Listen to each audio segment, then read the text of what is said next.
예, 안녕하세요. 반갑습니다. 지난 5강 시간에 이어서 다시 만나게 되어 정말 반갑습니다. 오늘은 6강 여섯 번째 시간으로 제5장 현장 자원 관리에 대해서 알아보도록 하겠습니다.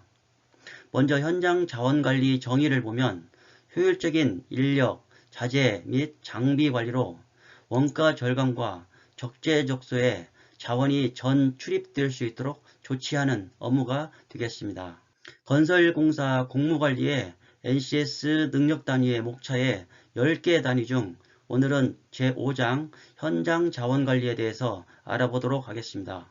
현장 자원관리의 목차를 보면 1편 노무 관리하기, 2편 자재 관리하기, 3편 장비 관리하기에 대해서 배워보도록 하겠습니다. 먼저 제1편 노무 관리의 제1-1 근로자의 용역 관리를 보겠습니다. 건설 현장에서 공사를 하기 위해서는 근로자가 필요한데 먼저 근로자의 수요를 공종별로 예측하여 적재적소에 투입할 것을 담당자에게 요구할 수가 있습니다. 공종은 크게 건축공사와 토목공사로 나눌 수가 있습니다. 투입된 건설 근로자의 채용은 신규 건설 근로자 투입 시 현장 입구에서 안전감시단이 상주하여 출입 통제를 하고 근로자의 인적사항과 신분증 대조를 하며 건설안전 기초교육 이수를 확인한 후 혈압 측정하여 채용 여부를 결정하게 됩니다. 채용이 결정되면 근로계약서를 작성하며 직영 1일 출력을 확인하게 됩니다. 다음은 1-2 외국인 근로자 관리입니다. 외국인 근로자 채용 및 순서는 외국인 체류 자격에 따른 건설업 일용 근로자로 근로 가능 여부를 확인해야 합니다. 근로가 가능한 체류 자격과 조건부 체류 자격, 그리고 근로가 불가능한 2-9, F-1, F-3 체류 자격을 잘 확인해야만 합니다. 외국인 국내 비자 종류로는 외교 공무, 사증, 면제, 비영리 단기, 장기 체류, 취업, 동반 거주, 결혼 이민 등이 있으니 참조하시고 외국인 불법 체류 근로자 관리는 철저히 확인을 해야 나중에 문제가 발생하지 않습니다. 건설 현장의 외국인 근로자 관리에서 불법 체류 외국인 근로자가 아닌지 반드시 아래 사항을 확인을 해야 합니다. 4대 보험 적용 각종 보험 가입 여부와 안전교육, 불법 고용 또는 알선 시 처벌 기준 등을 참조해 주시기 바랍니다. 건설 현장의 외국인 근로자 관리 조건 비교를 보시면 4대 보험에 대해 조건별로 비교를 해 놓았으니 참조하시기 바랍니다. 외국인 근로자 취업 사증과 건설업 허용 인원이 65만 명으로 현재 제한이 되어 있습니다. 다음은 협력업체 근로자 및 공사 현장의 문제 근로자 관리입니다.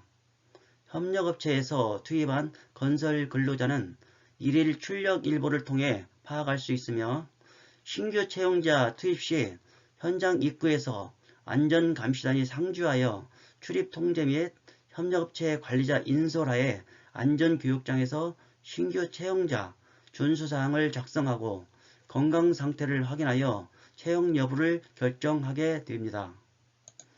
건설 현장의 삼진 아웃제는 협력업체 통제 기능을 확대하여 근로자 및 협력회사 책임자의 불안전 행동을 근절하여 안전사고를 예방하는 제도로 현재 현장에서 운영을 하고 있습니다.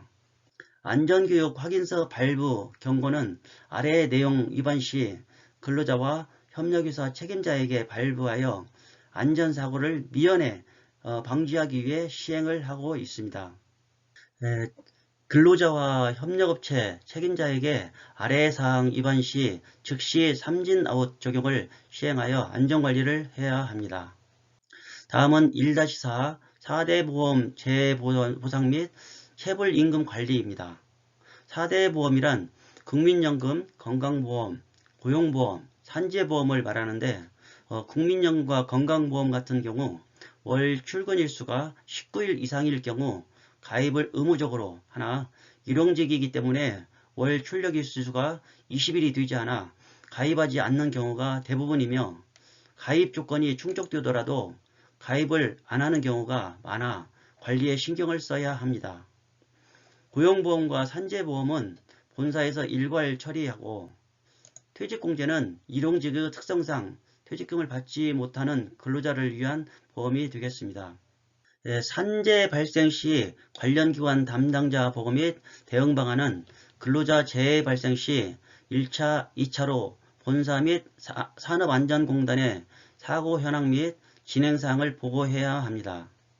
원도급자 및 하도급자의 체불액 파악 및 지급 방안 검토는 체불액을 파악하여 처리 대책을 수립하고 지급 방안을 검토하여 조치해야 합니다. 산재 발생 시 관련 기관 담당자 보고 및 대응 방안은 중대재해 처리 절차에 따라 처리를 해야 하고 안전관계 서류를 갖춰 놓아야 합니다. 그리고 비상연락망 및 조직을 구성하여 비상연락 체계를 갖추어야 합니다. 비상사태 발생 시 아래 업무 플로우와 같이 수행을 해야 되겠습니다. 중대재해 발생 시 법적 책임의 습득 및 수행도 아래 법률을 참조하시면 좋겠습니다.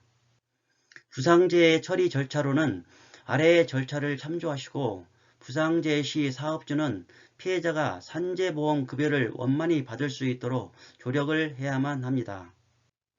원도급자 및 하도급자의 체불액 파악 및 지급방안 검토 및 조치사항입니다.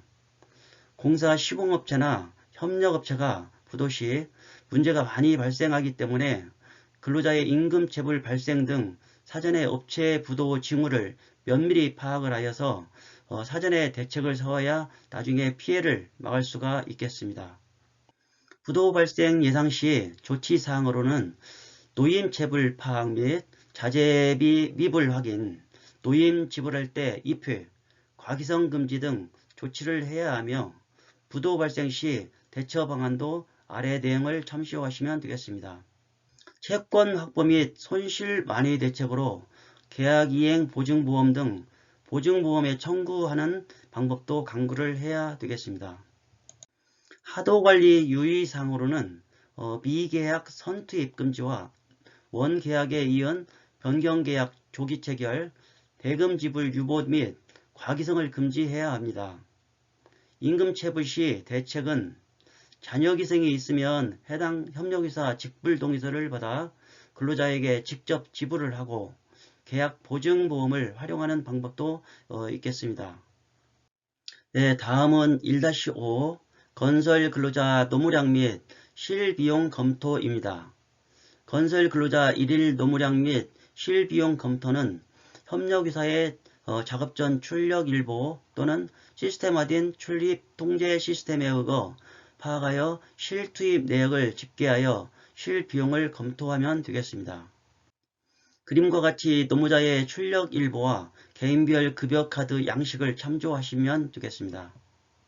월별 농업이 지급 명세서를 작성과 개인별 월 농업이 지급 현황, ERP 시스템상 출력을 통하여 본사의 인건비 청구를 수행하면 되겠습니다. 다음은 제2편 자재 관리하기입니다.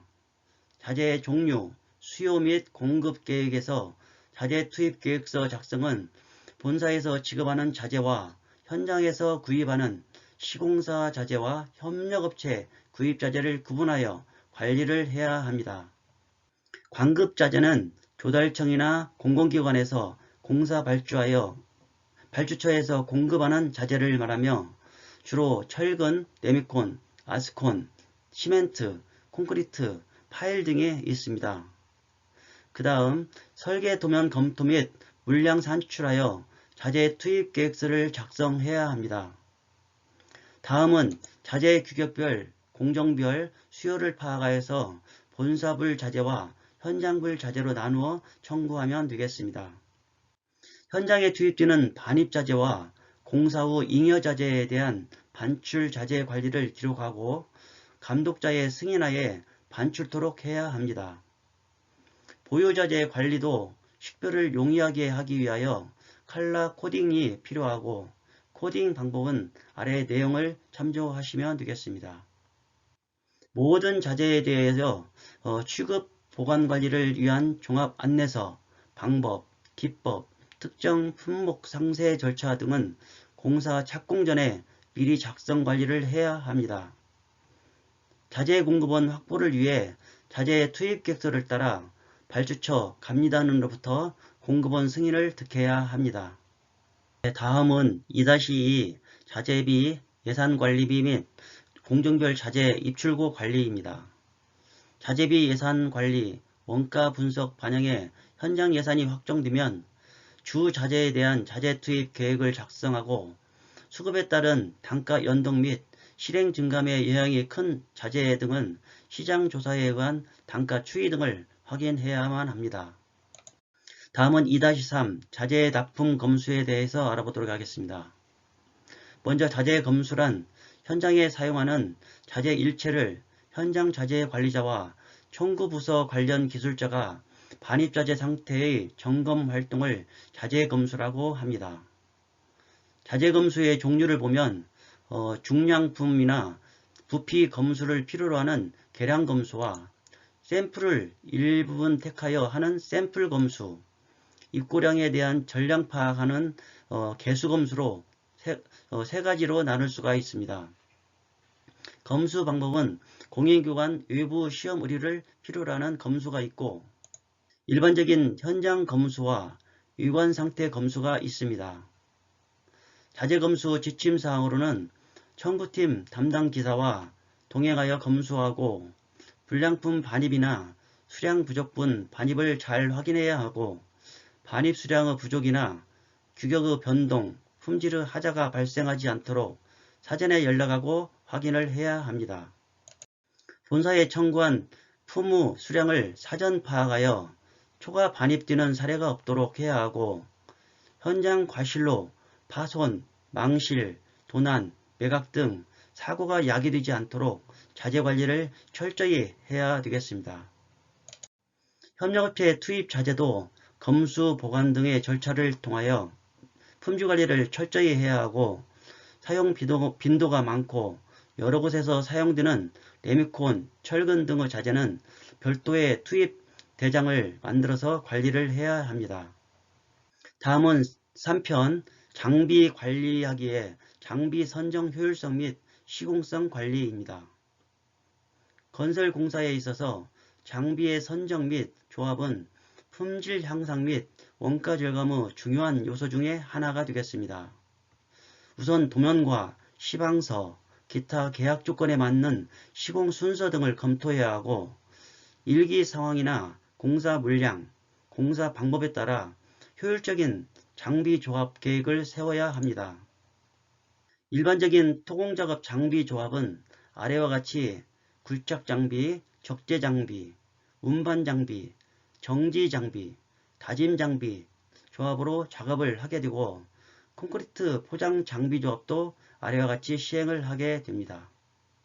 선정된 장비의 효율성 및 시공성 파악하여 원가 반영으로 선정된 기계 장비는 대기하는 날이 없도록 계획해야 하고 확보된 장비가 없을 경우에는 구매 또는 임대 사용 계획서를 작성하여 승인을 거쳐 장비에 투입할 수 있도록 적절한 조치를 취해야 되겠습니다.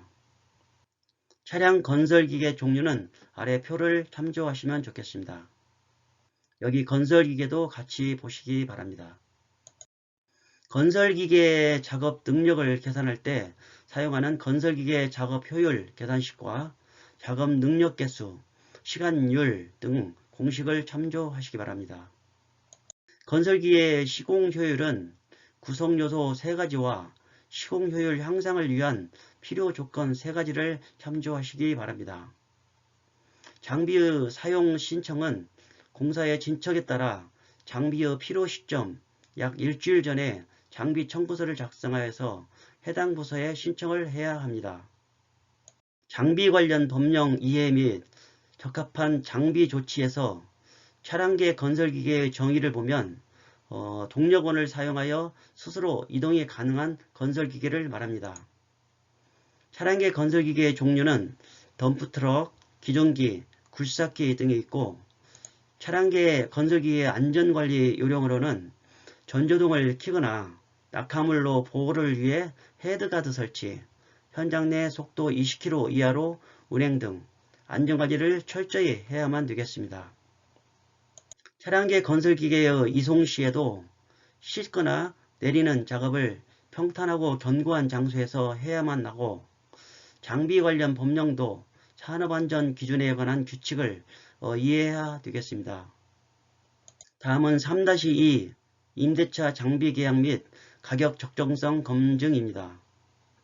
요즘 임대장비 사용이 증가 추세에 있어서 임대장비를 장비 보유업자별로 분류하면 임대가 있고, 단기간 빌리는 렌탈이 있고, 운전자와 함께 장비를 빌리는 차터가 있습니다. 건설기계를 임대할 때는 건설기계 임대차 표준계약서를 작성해야 하고, 임대계약 시 검토사항도 잘 확인을 해야 되겠습니다. 그리고 현장에서 장비를 사용할 때에는 건설기계 운전원의 면허 자격 확인과 기초안전보건교육 이수증을 반드시 확인을 해야 하고, 장비 운전원 서약서를 작성해야 되겠습니다. 현장의 건설기계가 반입 전 작업계획서를 받아서 충분히 검토를 해야 하며, 건설기계 등록 여부를 확인, 검수, 각종 세금 납부 여부, 검수는 받았는지, 산재보험 가입은 되어 있는지를 반드시 확인을 해야 합니다. 이상으로 6강의 제5장 현장 자원관리에 대해서 배웠습니다. 여러분들 건설 현장에서 자재관리, 노무관리, 장비관리 등을 할 때 이번에 강의한 자원관리 내용을 참조하여 현장관리를 잘 하시면 좋겠습니다. 다음 7강에서는 제6장 하도관리에 대해 배워보도록 하겠습니다. 여러분들 수고 많았습니다. 다음에 또 만나요. 감사합니다.